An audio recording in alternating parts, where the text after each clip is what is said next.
Você já sentiu como se estivesse sempre em segundo plano na vida de alguém?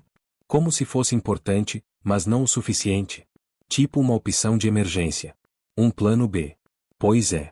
Eu vivi isso por anos. E para ser honesto, eu demorei a entender. Porque quando você gosta de alguém de verdade, você tenta dar significado até pro descaso. Você inventa desculpas pro outro, ignora sinais, se convence de que é só questão de tempo até que aquela pessoa perceba o quanto você vale. Eu vivi nesse autoengano bonito e cruel por tempo demais. A gente se conheceu na faculdade. Ela era da turma da frente, aquela que já chegava chamando atenção. Risada alta, presença marcante, cabelo sempre impecável. E eu? Eu era o cara tranquilo do fundo da sala, que passava mais tempo escutando do que falando. Mas ela me notou. E isso, para mim, já foi o suficiente para criar uma esperança. Nos tornamos amigos. Aquela amizade que flerta com o limite. Ela me contava tudo, os dramas com os pais, os traumas da infância, os crushos do momento, as decepções amorosas. E eu ouvia. Sempre ouvi. Com atenção, com carinho, com o coração exposto. E quando ela chorava por mais um cara que sumiu, era o meu número que ela discava. A gente teve algumas quase coisas. Aqueles momentos em que o olhar dura mais do que o necessário, os abraços demoram para se soltar, e o silêncio diz mais do que qualquer palavra. Mas ela sempre dava um jeito de voltar para o mundo real.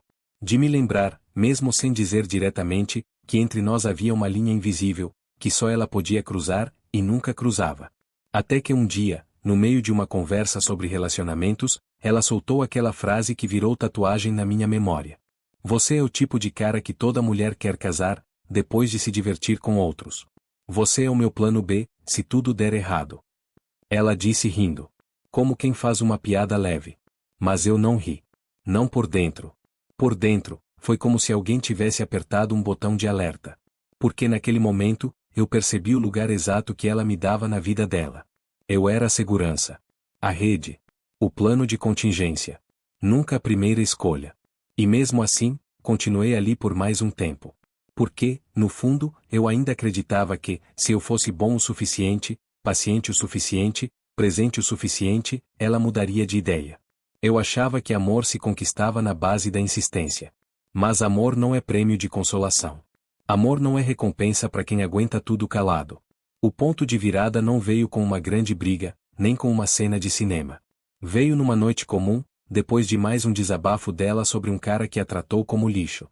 Eu ouvi tudo, como sempre, mas quando desliguei o telefone, encarei o teto escuro do meu quarto e pensei, até quando você vai se contentar em ser plano B na vida de alguém, enquanto sua própria vida fica em stand-by? No dia seguinte, parei de responder. Não com raiva, mas com respeito, por mim. Saí das redes por uns meses, cortei laços, entrei num processo de reconstrução que pouca gente entendeu. Troquei as saídas por livros, os grupos por mentorias, os conselhos sentimentais por workshops e cursos online. Comecei a investir no meu maior projeto, eu mesmo. Montei uma empresa de desenvolvimento pessoal quando ainda era só uma ideia num caderno velho. Ninguém levava muito a sério, nem minha família. Tive que ouvir piadas, comparações, e até conselhos bem intencionados me sugerindo procurar algo mais estável. Mas eu sabia o que queria. Passei 2 anos dormindo mal, trabalhando dobrado, negando convites, investindo cada centavo que entrava em cursos, eventos e ferramentas. Enquanto a maioria achava que eu estava sumido, eu estava me preparando. Enquanto muitos só viam silêncio, eu construía no oculto. E então as coisas começaram a virar. A primeira palestra com 30 pessoas. Depois, uma de 100. Depois, uma empresa grande me chamou. Um vídeo meu viralizou. Convites chegaram. Parceiros apareceram. O que era sonho virou rotina. E o que antes parecia exagero virou resultado. Até que veio o convite, palestrante principal de um evento internacional sobre mindset, sucesso e superação. Eu olhei aquele e-mail umas 10 vezes antes de acreditar. Palco principal. Audiência ao vivo de mais de 2.000 pessoas. Transmissão online para milhares. Na noite anterior ao evento, eu não consegui dormir. Não por insegurança, mas por gratidão. A ficha estava caindo aos poucos. E no meio da madrugada, resolvi entrar no Instagram. Fui até os seguidores recentes e lá estava, ela. Perfil atualizado. Bio cheia de frases motivacionais. Foto sorrindo em Bali. E ali, entre os stories, um print meu no banner do evento. Com a legenda: conheci esse cara na faculdade. Ele sempre foi diferenciado. Orgulho de ver onde chegou. Respirei fundo. Não fiquei com raiva, nem com aquele gosto de agora você quer. Fiquei tranquilo. Porque finalmente entendi.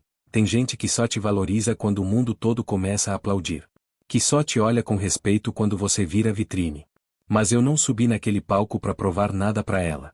Subi por mim. Pelo cara que um dia foi chamado de plano B, mas decidiu ser protagonista. Pela versão de mim mesmo que chorava calado, esperando reconhecimento. Pela parte de mim que acreditou que amor era se sacrificar, e aprendeu que amar, de verdade, é se escolher. Enquanto eu falava, entre uma história e outra, vi alguns rostos na plateia emocionados. Gente que se reconhecia. Gente que, talvez, também tivesse sido o plano B de alguém um dia. E naquela hora, percebi que minha dor tinha virado ponte. Que meu passado tinha virado propósito. E se você me perguntar onde ela está hoje? Eu não sei. E honestamente, nem importa. Porque o cara que vivia esperando ser escolhido, agora escolhe.